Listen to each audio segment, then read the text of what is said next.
আজ আমরা কথা বলবো পোস্ট নেজাল ড্রিপ নিয়ে, মানে গলার পেছনে যে সারাক্ষণ একটা কিছু পড়ার মতো অস্বস্তিকর অনুভূতি হয় সেটা নিয়ে। তো এই সাধারণ কিন্তু বেশ বিরক্তিকর সমস্যাটার হোমিওপ্যাথিক সমাধান নিয়ে একটি সোর্স কি বলছে, চলুন সেটাই একটু জেনে নেওয়া যাক। আচ্ছা, তাহলে চলুন বিষয়টা একটু গভীরে গিয়ে দেখি। এই যে একটানা একটা অস্বস্তিকর অনুভূতি, এটা তো অনেকেরই হয়, তাই না? কিন্তু এটা আসলে কি? আর এর সমাধান হিসেবে সোর্সটি বা কি বলছে? সোর্স বলছে এই অবস্থার সাথে কিছু পরিচিত লক্ষণও জুড়ে থাকে। যেমন ধরুন, বারবার গলাটা পরিষ্কার করার একটা ইচ্ছে, মনে হয় গলায় কিছু একটা আটকে আছে। আবার বিশেষ করে রাতের দিকে নাকে একটা ভারী ভাবও লাগতে পারে। এর সাথে গলা বসে যাওয়া বা শুয়ে পড়লে কাশি বেড়ে যাওয়ার মতো উপসর্গও দেখা যায়। সমস্যাটা ভালো করে বুঝতে হলে আমাদের জানতে হবে যে এর শুরুটা কোত্থেকে। আর সোর্স অনুযায়ী এর শুরুটা কিন্তু শরীরেরই একটা খুব স্বাভাবিক সুরক্ষা ব্যবস্থা থেকে। চলুন আগে সেটাই একটু বুঝে নিই। আমাদের শরীরে, বিশেষ করে নাক আর মুখের ভেতরে একটা মিউকাস মেমব্রেন আছে, যা একটা ঢালের মতো কাজ করে। এটা জীবাণু থেকে আমাদের বাঁচানোর জন্য মিউকাস তৈরি করে। আর অল্প পরিমাণে মিউকাস কিন্তু আমাদের অজান্তেই সবসময় গলার দিকে যেতে থাকে, যা আমরা সাধারণত টেরও পাই না। কিন্তু সমস্যাটা শুরু হয় ঠিক তখনই, যখন কোনো ইনফেকশন বা অন্য কোনো কারণে শরীর প্রয়োজনের চেয়ে অনেক বেশি মিউকাস তৈরি করতে শুরু করে। আর তখনই সেই অস্বস্তিকর ড্রিপ বা গলার পেছনে কিছু গড়িয়ে পড়ার অনুভূতিটা শুরু হয়। এখন একটা বেশ মজার বিষয় আছে। সোর্সটা এই সমস্যাটাকে কিভাবে দেখছে জানেন? তারা কিন্তু এটাকে আলাদা কোনো রোগ হিসেবে ধরছে না, বরং এটাকে একটা সূত্র বা ক্লু হিসেবে দেখাচ্ছে। আর এটাই হলো আসল কথা। পোস্টনেজাল ড্রিপ নিজে আসলে কোনো রোগ নয়, এটা একটা লক্ষণ মাত্র। এর পেছনের আসল কারণ হতে পারে সাইনোসাইটিস, অ্যালার্জি, কোনো ইনফেকশন, এমনকি কিছু ওষুধের সাইড এফেক্ট বা আবহাওয়ার পরিবর্তনও।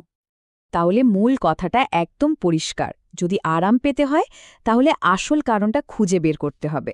চলুন এবার দেখি সোর্সটি কিছু নির্দিষ্ট লক্ষণের জন্য প্রথম কোন প্রতিকারের কথা বলছে।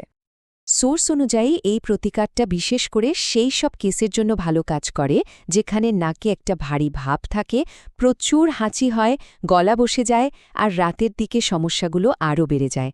এটা অ্যাকিউট বা ক্রনিক সাইনোসাইটিস দুটোর জন্যই কার্যকরী হতে পারে। এই কথাটা দিয়েই আসলে পুরো ব্যাপারটা বোঝা যায়।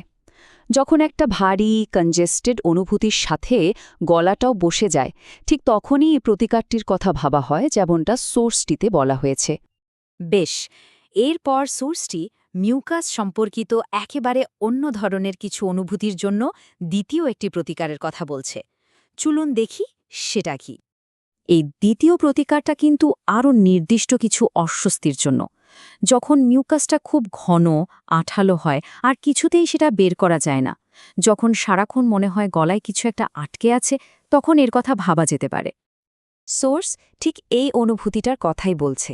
যখন ক্রমাগত মনে হয় গলায় কিছু একটা আটকে আছে আর সেটা পরিষ্কার করার একটা তাগিদ তৈরি হয়, তখনই স্টিকটা পালমোনারিয়া কার্যকরী হতে পারে। প্রতিকারের কথা তো জানা হলো, কিন্তু এগুলো ব্যবহারের নিয়মকানুন কি? আচ্ছা, সোর্স এই ব্যাপারে কি বলছে চলুন একবার দেখে নেওয়া যাক। এখানে প্রস্তাবিত ডোজের একটা পরিষ্কার ধারণা দেওয়া আছে। সোর্সটিতে বলা হচ্ছে যে 10 থেকে 15 দিনের মধ্যে উন্নতি বোঝা যেতে পারে, তবে পুরোপুরি সারতে কতদিন লাগবে সেটা নির্ভর করছে আসল কারণটার ওপর। আচ্ছা, যাদের পোস্ট নেজাল ড্রিপের সাথে পুরনো সাইনাসের সমস্যাও আছে, তাদের জন্য সোর্সটি একটি বাড়তি কম্বিনেশন প্রতিকারের কথাও বলেছে, যা সাপ্লিমেন্ট হিসেবে কাজ করতে পারে। তাহলে সমস্যাটা কি, এর কারণ কি, আর সম্ভাব্য প্রতিকারই বা কি, এই সব কিছু দেখার পর সোর্স থেকে আমরা মূল কোন বার্তাটা নিতে পারি? দেখুন, সোর্সটা কিন্তু বারবার একটা কথাই ঘুরে ফিরে বলছে, আর সেটা হলো স্থায়ী আরাম বা স্বস্তি তবেই আসবে যখন মূল কারণটা ঠিক করা হবে। সেটা অ্যালার্জি হোক, কোনো ইনফেকশন হোক বা অন্য কিছু। শুধু লক্ষণের চিকিৎসা করে কিন্তু লাভ হবে না। সবশেষে সোর্সের এই পুরো আলোচনাটা আমাদের একটা বড় প্রশ্নের সামনে এনে দাঁড় করায়। আর সেটা হলো, আরোগ্যের আসল চাবিকাঠিটা কোথায়? শুধু উপসর্গের চিকিৎসায়, নাকি সমস্যার একেবারে গোড়ায় গিয়ে তার সমাধানে?